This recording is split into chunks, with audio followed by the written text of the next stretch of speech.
দৰ্শকবৃন্দ, আমি আগবাঢ়ো অসমৰ Phoenix colony শীৰ্ষক গ্ৰন্থখন পদ্মশ্ৰী অনুষ্ঠানটিৰ দিশে। আমি প্ৰথমে আপোনালোকৰ মাজত চিনাকি কৰি দিব বিচাৰিছোঁ অসমৰ এগৰাকী বিশিষ্ট লেখিকা, কবি, পেছাত এগৰাকী শিক্ষয়িত্ৰী, আমাৰ সকলোৰে চিনাকি কবিতা শইকীয়া বাইদেউ। আৰু বাইদেউৰ এয়া ৭মখন গ্ৰন্থ বুলি বাইদেৱে আমাক জনাইছে। আমি এই আপাহতে বাইদেউলৈও আমাৰ পৰা ধন্যবাদ জ্ঞাপন কৰিছোঁ। প্ৰিয় শিল্পীগৰাকীৰ প্ৰতি এয়াও নিতান্ত এক সুন্দৰ উপহাৰ। গতিকে আমি প্ৰথম কাৰ্যসূচীত আগবাঢ়িছোঁ গ্ৰন্থখনিৰ পৰিচয় আৰু অৱতাৰণা। মই বাইদেউলৈ মাইক্ৰফোনটি আগবঢ়াই দিছোঁ আৰু গ্ৰন্থখনিৰ সমগ্ৰ পৰিকল্পনা, গ্ৰন্থখনিৰ পৰিচয় চমুকৈ ৰাইজক জানি দিয়াৰ অনুৰোধ জনাইছোঁ। ধন্যবাদ। পৰম শ্ৰদ্ধাৰ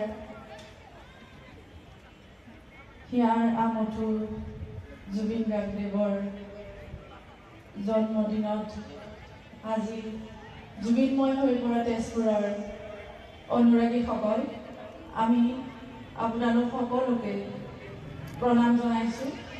আৰু আজি এই জুবিনময় দিনত ঈশ্বৰপুত্ৰ জুবিন গাৰ্গৰ আশীৰ্বাদতেই আমি আপোনালোকৰ হাতত আজি মই মোৰ অনুভৱেৰে লিখি অনা অসমৰ ফিনিক্স গল্ডী নামৰ কিতাপখন আজি আপোনালোকৰ হাতত তুলি দিবলৈ আহিছোঁ।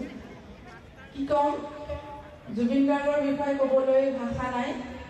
চাওকচোন কেনেদৰে আপোনালোকৰ আগত মই এই কিতাপখন তুলি দিবলৈ ইমান সুন্দৰকৈ ব্যৱস্থাপনা নিজে নিজে হৈ আছে। সেই কথাটো মই কল্পনা কৰিব পৰা নাই। এনেকুৱা এখন মঞ্চত মই এই কিতাপখন পঢ়ুৱৈ সমাজৰ হাতত, বিশ্ব জনতাৰ হাতত তুলি দিম মই ভবা নাছিলোঁ।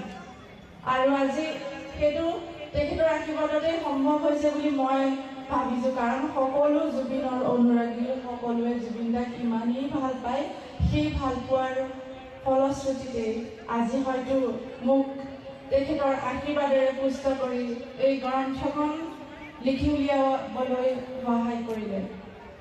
মই লিখাৰ এইখন কিয় লিখিবলৈ ওলালোঁ মই নিজে নাজানো। মই জুবিন গাৰ্গৰ প্ৰতিটো বস্তুৱেই ভাল পাওঁ। সকলোৱে আপোনালোকে যেনেকৈ ভাল পায় আমিও ভাল পাওঁ।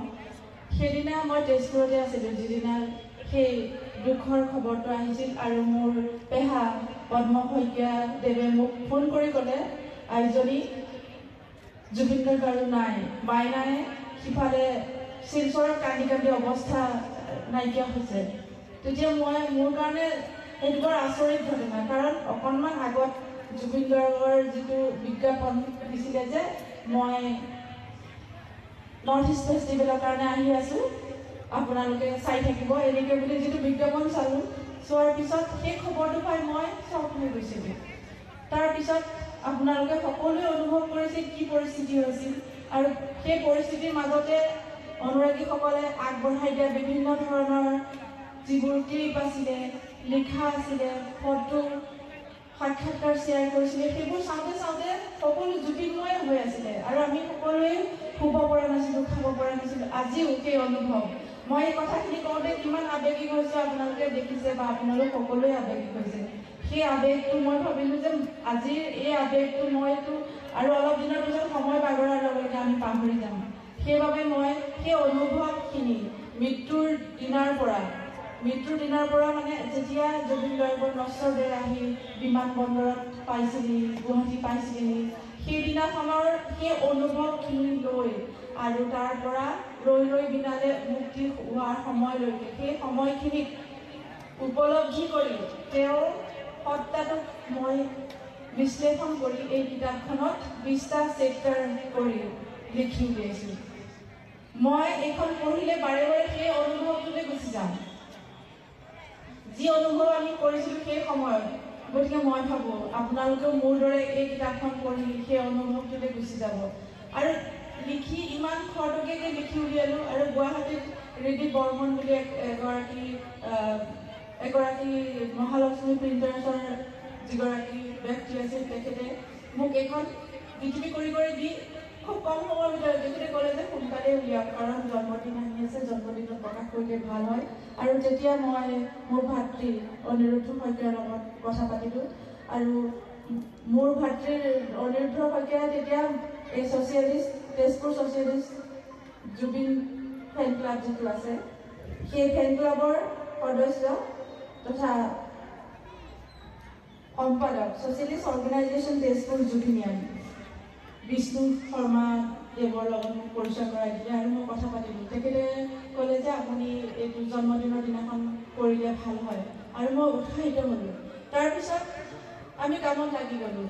লাগি যোৱাৰ পিছত মোৰ ভাতৃ নীলোৎপল শইকীয়াই ক'লে যে এই কিতাপখন অকল আমি ফিজিকেল বুক পঢ়িলে নহ'ব, আজিৰ প্ৰজন্মই সকলো ডিজিটেল, তেওঁলোকে কিতাপ এখন হাতত লৈ পঢ়াতকৈ মোবাইলটো হাতত লৈ পঢ়িবলৈ বেছি ভাল পায়।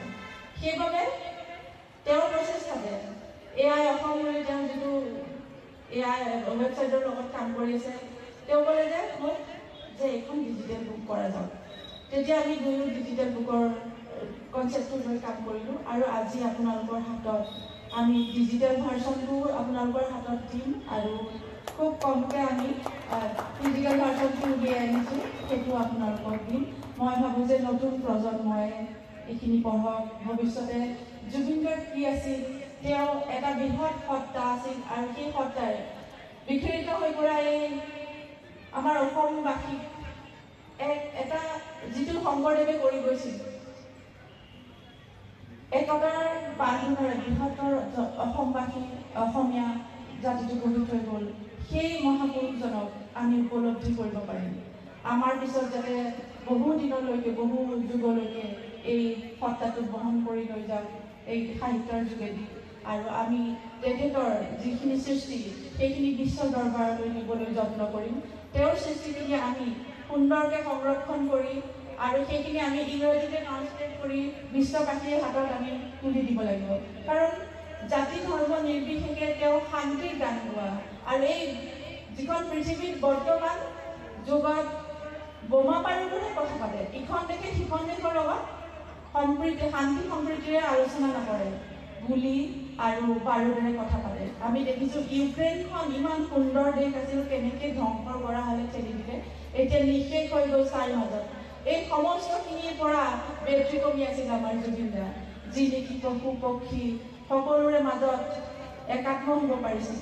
আৰুনো কি ক'ম, মই বিশেষ একো নকওঁ, আপোনালোকৰ আবেগ আৰু আমাৰ অসমবাসীৰ আবেগ এতিয়া গৈ বিশ্বৰ আবেগ হৈ পৰিছে। কাৰণ এতিয়া পৃথিৱীৰ এতিয়ালৈকে 114খন দেশে তেওঁৰ অস্তিত্বক বিচাৰি আমাৰ ইণ্টাৰনেটত তেওঁক বিচাৰি ফুৰিছে। গতিকে আমি তেওঁক এখন সুশৃংখলভাৱে তেওঁ কি আছিল কিতাপৰ মাজত সোমোৱাই আমি আগবঢ়াই দিছোঁ। এই কিতাপখনে তেওঁৰ সকলো অস্তিত্ব, তেওঁৰ সত্তাক লৈ যাওক কঢ়িয়াই। এই আবেগেৰে মই অসমৰ ফিনিক্স গ'ল্ড দি পঢ়ুৱৈ সমাজলৈ আগবাঢ়িবলৈ আজি ইয়াত থিয় দিছোঁ। আৰু মই বিশেষ নকওঁ, কাৰণ আপোনালোকেও বহু সময় হ'ল ইয়াত থিয় হৈ থকা, আৰু আমাৰ আজি আপোনালোকক এনেকৈ মঞ্চত পাই মই কৃতজ্ঞ, ঈশ্বৰৰ ওচৰত ধন্যবাদ। আৰু আপোনালোকলৈ মই 10টা নাহৰৰ পুলি লৈ আহিছোঁ, আপোনালোকৰ অৰ্গেনাইজেশ্যনটোলৈ মই অৰ্পণ কৰিম এতিয়া। আৰু আমাৰ পেহা পদ্ম শইকীয়া ডাঙৰীয়াক মই উন্মোচক হিচাপে আজি আমন্ত্ৰণ কৰি আনিছোঁ, তেখেতকো এটা নাহৰ পুলি দিম, আৰু আপোনালোক সকলোলৈ মই আন্তৰিক শ্ৰদ্ধা আৰু কৃতজ্ঞতা জ্ঞাপন কৰিছোঁ। ধন্যবাদ।